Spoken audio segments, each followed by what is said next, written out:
gangguan mistis yang sulit dicerna akal sehat. Nah jadi di setengah perjalanan turun itu rombongan mereka ini melewati hutan yang kanan kirinya dipenuhi pohon rindang. Nah awalnya nggak ada sesuatu yang aneh di sana tapi pas aja baru nyampe di tengah hutan itu situasi udah mulai berubah nih Nat.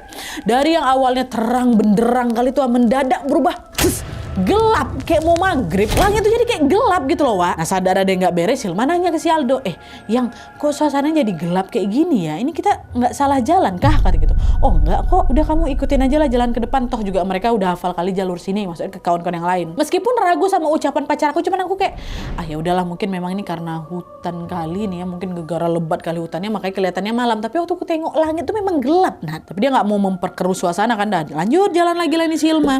Nah setelah melewati hutan yang gelap tadi, di jam 2 siangnya mereka akhirnya sampai di danau, sebuah danau yang namanya Segara Anak. Beberapa rombongan di sana kehausan nih, lari lah mereka ke danau itu buat ngambil minum. Setelah ambil minum, Ilham si ketua kelompok ketiga bilang lagi, guys kalau kita ngejar harus turun hari ini kayaknya nggak keburu lah, semua pada capek juga, banyak cewek-cewek di sini. Gimana kalau kita bermalam aja dulu sini, kita nginap dulu sini biar lebih santai aja turunnya, nggak ada kita kejar juga toh, kata si Ilham. Iya juga masa baru naik sehari langsung dipaksa turun, capek kali lah ini. Ya udahlah kita nginap di sini aja lah dulu gitu, aku nggak sanggup lagi nih kalau misalnya turun, kata mereka.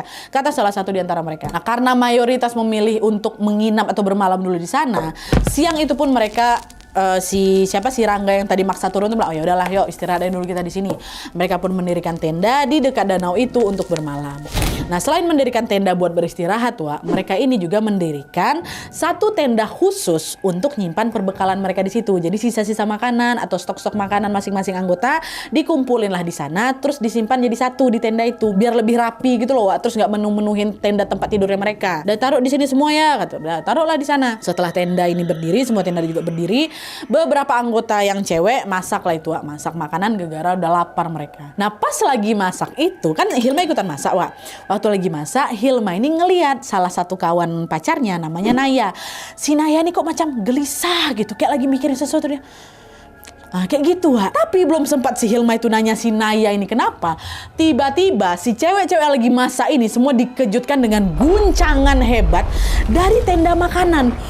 Ngapa tuh bergerak-gerak tenda tuh Nat? Apa tuh? Nah waktu mereka heboh kayak gitu, tiba-tiba tenda tuh diam, tenda makanan tuh bergerak tuh loh.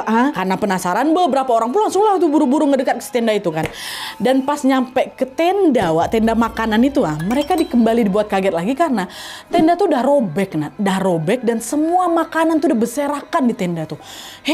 Apa nih? Siapa nih yang rusak? Siapa yang ngegoyang-goyangin tenda tuh juga? Coba cek tenda yang lain rusak juga nggak? Nah rupanya yang rusak tuh cuma tenda makanan itu aja ngapa ya? Dan kami semua yang ngelihat itu dia waktu itu tuh bergoncang sampai dia diam lagi. Kami nggak ada nengok orang atau makhluk atau siapapun atau hewan lah yang keluar dari si tenda itu, tiba-tiba goyang habis itu diam. Waktu dibuka udah berantakan. Cepat kejadiannya tuh. Nah waktu itu lagi pada heran ini Rangga muncul kan, salah satu ketua kelompok kan muncul.